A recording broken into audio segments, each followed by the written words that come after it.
يا هلا.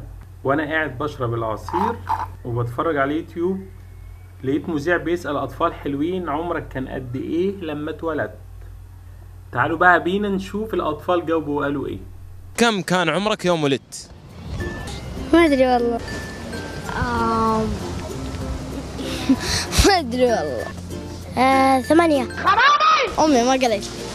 اتوقع اسبوعين كذا. كم كان عمرك يوم ولدت؟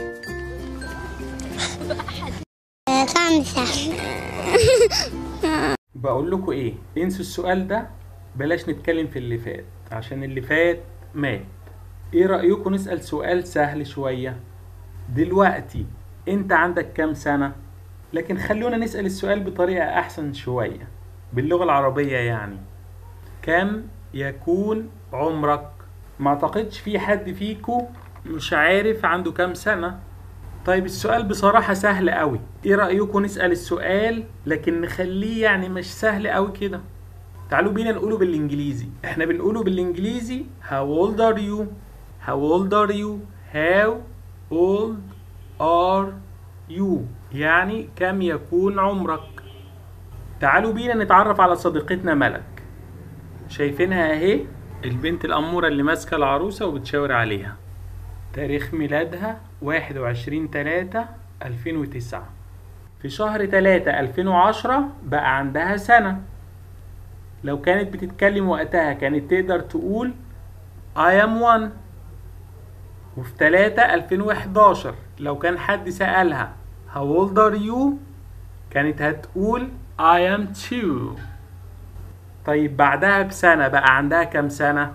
بقى عندها 3، يعني هتقول I am 3. كمان سنة بعدها بقى عندها 4. لما نسألها How old are you هتقول I am 4. ولما كان عندها 5 سنين كانت هتقول I am 5. طيب ملك تاريخ ميلادها 2009 واحنا دلوقتي في 2017، يعني عندها 8 سنين. لما حد يسألها دلوقتي How old are you هتقول ايه؟ هتقول I am 8. او ممكن تقولها بطريقة تانية، هتقول I am 8 years old. I am 8 years old، يعني عندي 8 سنين. طيب لو حد عنده 9 سنين هيقول ايه؟ هيقول I am 9.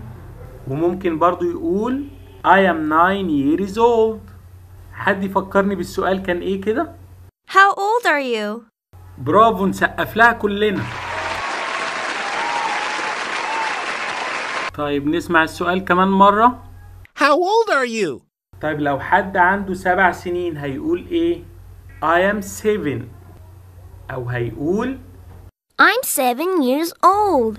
how لوحدها يعني كم، old are you يكون عمرك. يبقى السؤال كله على بعضه كم يكون عمرك. ولما نقول I am 7 years old عندي 7 سنين.